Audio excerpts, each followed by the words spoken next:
Indonesia punya banyak budaya, suku, etnis, sampai bahasa aja bisa berbeda-beda, Pak. Mungkin kalau digabungin ada ratusan perbedaan yang ada di Indonesia. Alhamdulillah, konflik karena perbedaan sedikit banyaknya Indonesia bisa meredam itu. Kalau Indonesia nggak ada pegangan ideologi negara yang kuat, usutlah Pak, kayak negara-negara yang ada di Timur Tengah. Tapi berbeda cerita sama masyarakat di Jepang. Hampir 98% dari 126 juta populasi di sana, masyarakatnya beretnis Jepang. Sederhananya, keberagaman sosial budaya nyaris nggak ada.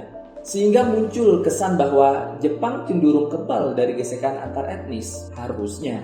Klaim ini juga didukung data kalau Jepang masuk di deretan nama-nama negara paling damai di dunia tahun 2020. Gue tambahin lagi nih faktor pendukung lainnya. Tingkat kecerdasan warga di Jepang itu urutan teratas, Pak. Memungkinkan warga Jepang paham baik atau buruknya suatu persoalan. Harusnya negara ini minim konflik, apalagi antar etnis. Yang notabene sering terjadi di negara berkembang, bahkan di negara terbelakang. Iyalah, nggak level banget buat Jepang. Negara ini selalu masuk kategori terbaik, ter lainnya. Tapi nyatanya di Jepang masih terjadi diskriminasi antar etnis, Pak. Dan ini udah berlangsung selama berpuluh-puluh tahun. Ini adalah kisah diskriminasi yang diterima kaum Zainichi Korea yang berada di Jepang. Zainichi Korea adalah masyarakat keturunan Korea yang tinggal di Jepang selama turun-menurun.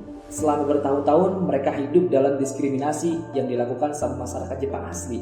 Nah, yang jadi pertanyaan, kenapa bisa ada warga negara Korea di Jepang sampai turun-temurun? Masyarakat Jepang kan terkenal dengan kecerdasannya. Kenapa masih aja ada konflik antar etnis kayak gini?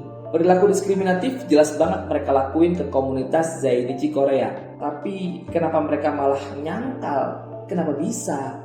Bareng Gojo Velani kita ulas di video kali ini.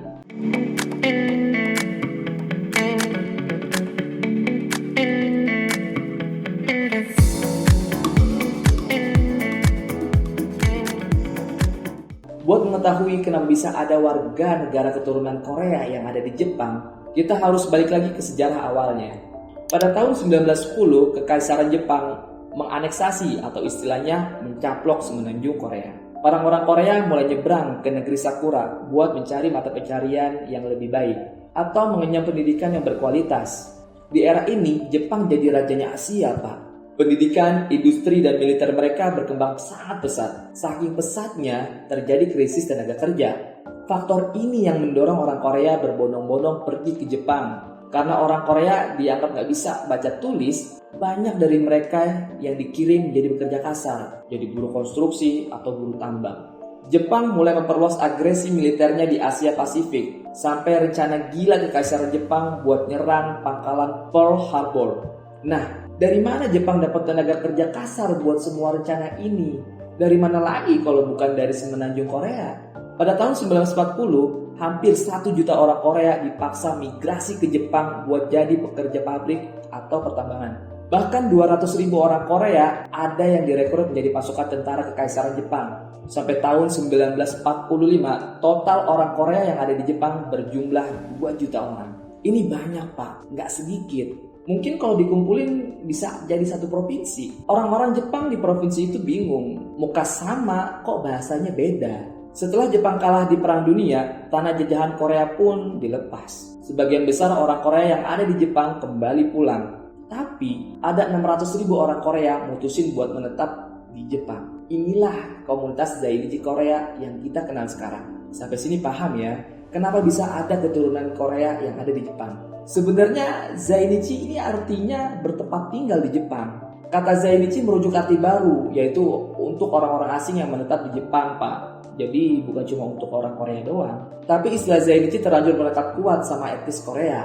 Lucunya, populasi Zainichi terbanyak ini berasal dari Cina dan Vietnam. Tapi Zainichi Korea yang cukup sering jadi sasaran kebencian. Nasib Zainichi Korea pasca berakhirnya Perang Dunia Kedua agak miris, Pak.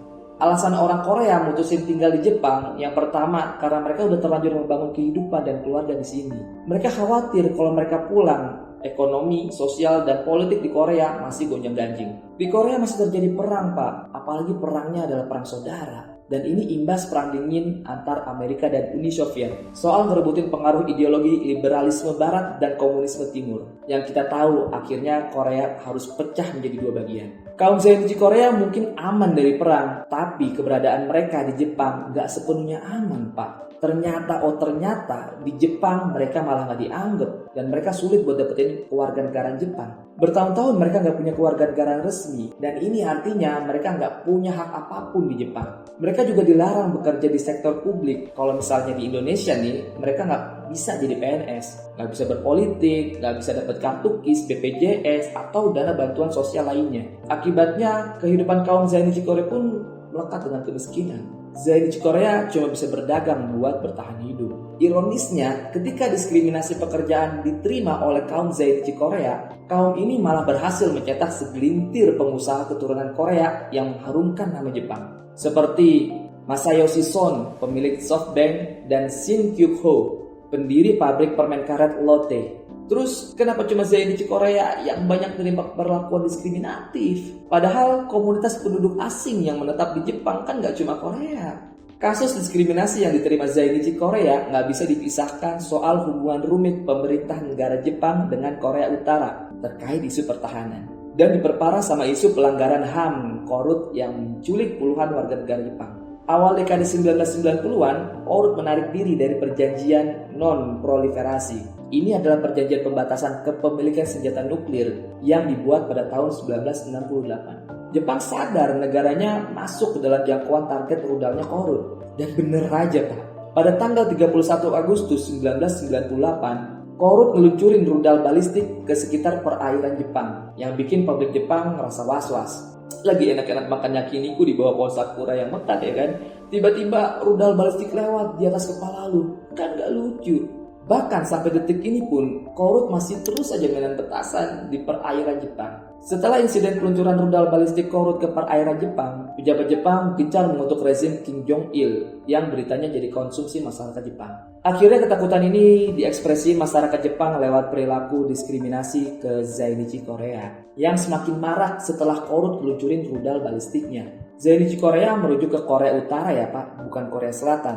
Kenapa? Setelah Korea pecah, Korea Utara lah yang menaruh perhatian lebih ke komunitas Korea yang ada di Jepang. Korut memberi bantuan uang, membangun sekolah, dan bisnis yang dikelola komunitas Zainichi Korea di Jepang. Diskriminasi banyak diterima sama pelajar Zainichi Korea. Itu mungkin karena mereka mudah dikenali dari seragam sekolahnya. Lu tahu seragam sekolah anak Jepang kayak gini kan? Seragam sekolah keturunan Korea di Jepang beda Pak, mirip baju tradisional Korea. Nah, anak-anak Zainichi Korea sering ngalamin diskriminasi. Kadang kepala mereka disodok pakai payung sama orang yang naik sepeda sambil lewat. Mereka juga sering diludahi saat di jalan. Sekolah Korea juga menerima telepon misterius yang mengancam bakal menculik salah satu dari murid mereka, menelanjangi lalu membunuhnya di sungai. Kepanikan juga sempat terjadi ketika Chosen Soren menerima teror lewat telepon kalau ada yang masukin racun cyanida ke dalam tangki air milik sekolah Zainichi Korea. Chosen Soren ini organisasi yang memayungi para kaum Zainichi Korea yang ada di Jepang. Chosen Soren juga digunakan sebagai kedutaan gak resminya negara Korea Utara di Jepang karena kedua negara ini gak punya hubungan diplomatik. Insiden pembakaran dengan bensin pernah terjadi di kantor cabang Chosen Soren di Yokohama, Tokyo, dan Chiba. Insiden di Chiba ini malah sampai memakan korban jiwa, Pak. Staf yang lagi jaga malam dianiaya bahkan dibakar sampai meninggal. Polisi di Jepang akhirnya nyimpulin kalau kasus ini cuma kasus perampokan biasa. Chosen Soren mungkin isinya banyak harta karun emas kali ya, kayak di dalam kuburannya Firaun. Enggak lah, nggak masuk akal banget. Jelas banget ini motifnya adalah politik. Yang udah gue sebutin di atas itu contoh perilaku diskriminatif yang diterima sama pelajar dan circle terkait. Orang dewasa keturunan Korea juga ngalamin Pak perilaku diskriminatif dari orang Jepang. Kisah bermula dari keberhasilan Park Chung-suk diterima sebagai staf Hitachi pada tahun 1970. Ketika mendaftar, Park pakai nama versi Jepang. Pas di tahap akhir penerimaan, pihak Hitachi sadar kalau Park ini adalah keturunan Korea karena dia nggak bisa nunjukin dokumen kependudukan Jepang. Pihak Hitachi pun batal mempekerjakannya. Pada tahun 1991, pemerintah Jepang memberikan status khusus bagi penduduk Zainichi Korea yang nggak bisa dinaturalisasi menjadi warga negara Jepang. Akhirnya mereka bisa masuk nih ke program penerimaan tunjangan pensiun dan asuransi kesehatan nasional. Identitas itu adalah penduduk permanen khusus yang sampai sekarang masih berlaku, Pak. Tapi jangan senang dulu, sebenarnya diskriminasinya nggak hilang-hilang banget. Ketika penduduk asing yang ada di Jepang berhasil memiliki status penduduk tetap, orang-orang keturunan Korea di Jepang masih menyandang status penduduk permanen khusus. Hampir 7.000 WNI bisa dapetin status penduduk tetap. Dan gue yakin para WNI ini menetap di Jepang nggak selama kaum Zainichi Korea, Pak. Yang sampai 5 generasi, Pak, mereka udah menetap di sini. Gila kan diskriminasinya kan? Bahkan nama aja nih, Pak. Nama bisa kena diskriminasi. Zainichi Korea kebanyakan punya nama asli yang ke Korea-Koreaan, tapi mereka lebih milih untuk nutupin ke orang sekitar pakai nama samaran Jepang. Susahnya nih, Pak, misalnya ketika ada pelajar Korea yang daftar ke universitas, kalau pihak admin kampus ini tahu pelajar ini punya nama Korea, atau sebaliknya pelajar Korea ini pakai nama alias Jepang, pelajar Zainichi Korea ini masih harus ngajuin izin buat gunain nama alias Jepang karena antara dokumen dan KTP berbeda. Dan semua dokumen yang dikeluarin kampus, contohnya ijazah, ditulis pakai nama Jepangnya. Lu tahu nggak Maria Ozawa? Udah nonton videonya ya? Nonton episode yang mana? Yang di kolam renang udah nonton belum? Jelas banget kan, Maria itu bukan nama Jepang, tapi fan-fan aja tuh, malah dicintai sama banyak pria Jepang. Di Jepang muncul kelompok yang menentang adanya Zainichi Korea. Kelompok itu bernama Zeitokukai. Kelompok patriotik yang bercita-cita menghapus hak istimewa Zainichi. Alasan munculnya Zeitokukai ini sebenarnya nggak lepas dari adanya konsep Uchi to Soto yang dianut sebagian besar masyarakat Jepang. Konsep ini bikin masyarakat Jepang cenderung susah buat nerima kelompok lain yang berasal dari luar dan dianggap berbeda. Kegiatan Zeitokukai meliputi aksi demo di jalan, pidato, atau orasi yang mengandung unsur rasis. Di tahun 2013, kelompok Zeitokukai memberi panggung pada gadis remaja usia 14 tahun buat nyampein orasi penuh kebencian. Aksinya direkam dan diunggah ke YouTube. Saya benci orang Korea sampai benar-benar gak tahan dan hanya ingin membunuh mereka semua. Kalau orang Korea semakin berperilaku arogan, saya akan melakukan pembantaian di seluruh Asia seperti pembantaian Nanking. Pembantaian Nanking ini peristiwa pembunuhan ratusan ribu warga Cina oleh tentara Kekaisaran Jepang pada tahun 1937. Kadang juga mereka mensweeping sekolah Korea dan marah-marah di depan gedung. Mereka juga sengaja ngibarin bendera Jepang versi matahari terbit, simbol era penjajahan Jepang yang menyakitkan bagi warga ex-koloni Jepang. Hokage Naruto yang cinta kedamaian nangis nih ngeliat ini. Perilaku diskriminatif jelas banget mereka lakuin ke kaum Zainichi. Tapi banyak masyarakat Jepang malah menyangkalnya, Pak. Contohnya ketika BBC nerbitin artikel tentang praktek diskriminatif publik Jepang terhadap orang kulit hitam dan penduduk keturunan campuran, seperti yang pernah dialami sama petenis Naomi Osaka dan Miss Universe Jepang Ariana Miyamoto. Publik Jepang malah nuding artikel ini sebagai propaganda bangsa kulit putih barat yang jauh lebih mulia dan lebih unggul dibandingkan orang-orang Jepang. Tahun 2021, produsen pakaian olahraga asal Amerika, Nike, pernah juga ngebuat iklan yang mengangkat tema remaja dari kalangan marginal di Jepang. Remaja berkulit hitam dan remaja Zainichi Korea ini. Ceritanya mereka lagi berjuang buat jadi atlet. Meskipun mengalami perundungan di lingkungan sekitar, mereka tetap semangat. Netizen di Jepang bukannya introspeksi diri, Pak. Banyak dari mereka malah menyuruhkan boykot Nike. Beberapa komentar kalau mereka nggak akan membeli produk Nike lagi. Bahkan mereka malah menantang Nike buat iklan yang mengkritik penindasan otoritas Cina pada etnis Uyghur dan rakyat Tibet. Bukan gitu, Pak, konsepnya. Kesalahan gak akan membenarkan suatu kesalahan yang lain. Introspeksi lah. Alhamdulillahnya pemerintah Jepang mulai berbenah diri menyikapi kasus diskriminasi ini. Tahun 2016, pemerintah pusat mengesahkan aturan buat meredam praktik-praktik diskriminatif terhadap penduduk etnis non-Jepang. Undang-undang ini disebut Undang-Undang Ujaran Kebencian. Terhitung tahun 2013 sampai tahun 2019, Zainichi Korea banyak yang berhasil menang di pengadilan atas kasus diskriminasi yang mereka alami. Undang-undang ini dinilai masih lemah, gak ada unsur hukuman, hanya berupa denda. Jadi nggak bisa menjarahi tuh pelaku ujaran kebencian. Tapi dengan adanya undang-undang ujaran kebencian ini membuktikan kalau pemerintah Jepang mulai serius terhadap kasus diskriminasi yang bertahun-tahun lestari di negaranya. Kalian pernah dengar kan kalau populasi Jepang mulai menurun, angka kematian di sana melampaui angka kelahiran. You know lah, orang Jepang doyan ngemprut tapi nggak mau dijadiin. Maka terjadilah populasi anak yang rendah dan populasi yang udah ada makin menua. Akibatnya apa? Jepang perlu 6,74 juta pekerja asing sampai tahun 2040. Ini 4 kali lebih banyak daripada yang Jepang miliki hari ini.